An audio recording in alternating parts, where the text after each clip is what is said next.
Let's be real. If you are having the experience where you are not getting any movement with your specific person, I can almost guarantee that one thing is happening, one very specific thing. And if you understand what this thing is, you can change it and you can finally create a new reality with your SP. So let's talk about what's blocking you or keeping you from manifesting them into your life so you can change that. Before I jump in, my Manifest a Specific Person Masterclass is on sale for $39 only. It is a $222 course normally, and it's $39 just till tomorrow. So definitely grab that course for this end of the year sale. If you need guidance on exactly what to do, the principles to follow and the practices to do to finally get movement with your SP, it's really a steal at $39. The link is directly below in my description. Okay, what's going on if you're constantly, or it's been a long time you've been manifesting your SP and you're still not seeing movement? There's actually, I can pretty much guarantee that there is one specific thing going on. And that specific thing is you have a deeper, so a subconscious, we could call it unconscious belief that you're not going to be chosen. That's it. If you have an unconscious belief that you are not going to be chosen, and we're going to talk about this belief so you can start to shift it.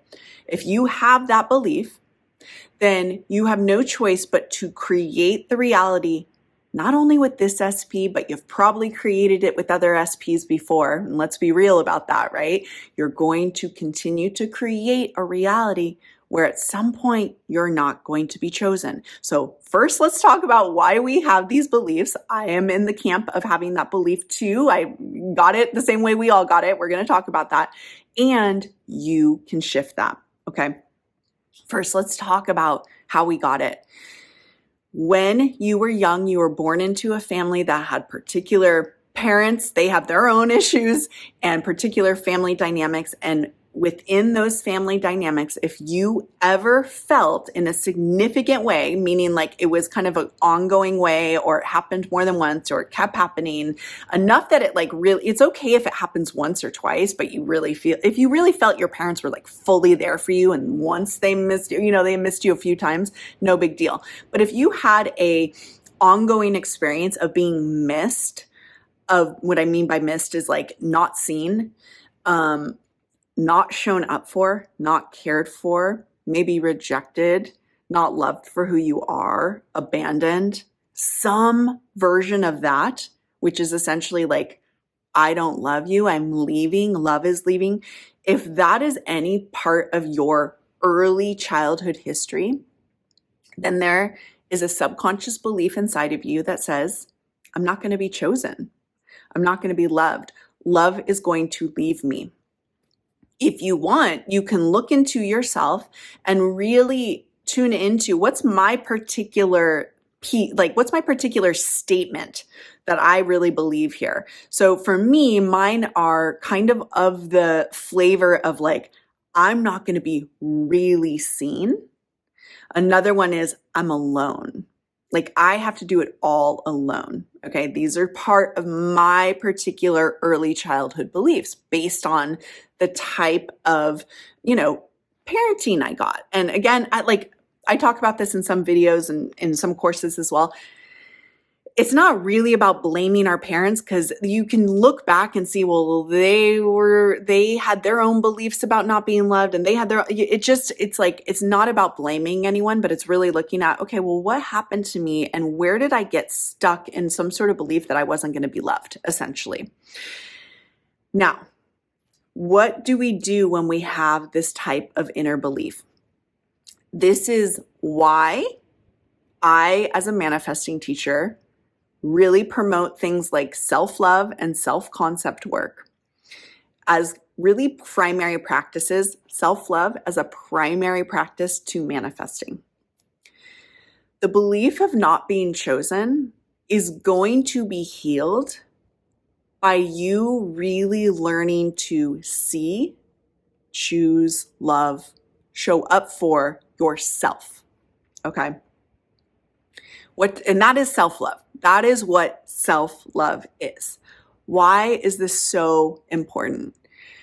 Because the way we change even old beliefs, one of the ways we change them is by recognizing that it's there and learning to give that part of yourself the love that it wanted. So I like to think of it like there's an inner child inside of you. There's like a little one inside of you that is dying to be chosen, shown up for, seen, loved, all of those things.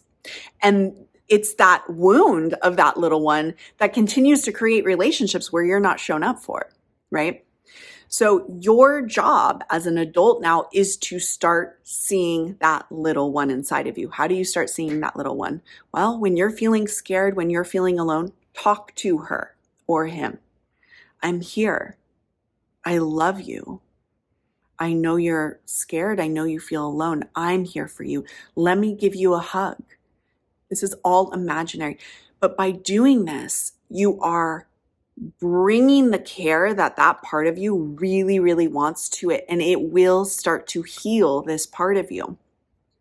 If you do nothing and kind of ignore the part of you that is wounded and felt like you weren't chosen, I hate to say it, but the likelihood of you continuing to create the reality of somehow, some way not being chosen in a relationship, it's going to keep happening.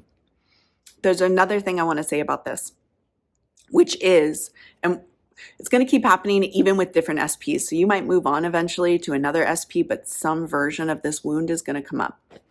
Now, the other thing I want to say about this whole process is there also will be a time where you have to heal this in the relationship with your SP. This is something I work on with my husband. My job is to recognize the little one in me when she is feeling unseen. Sometimes I can have interactions with my husband and I'll feel unseen, or I'll feel like I'm all alone. And it's actually not rational or true. It's the wound that is kind of crying out in certain circumstances that may have a hint of that, but they're like, as a whole, it's not really happening. My job is to create such a close relationship with that part of me that I can see when she's arising. I can love her, and I can even ask my husband to love her. How would I ask my husband to love that part of me? I could say to him, maybe I'm getting really triggered, instead of blowing up at him, maybe I could say, I'm feeling really unseen right now, and it's bringing up a lot for me, and I'm feeling really triggered. And I need to just take a minute and take some deep breaths. And maybe that would, if I were able to communicate in that way with him, instead of like, where'd you go, or what'd you do, or whatever it would be, it's not usually those types of things where, for me, not where'd you go and what'd you do, but like frustration, maybe around feeling unseen.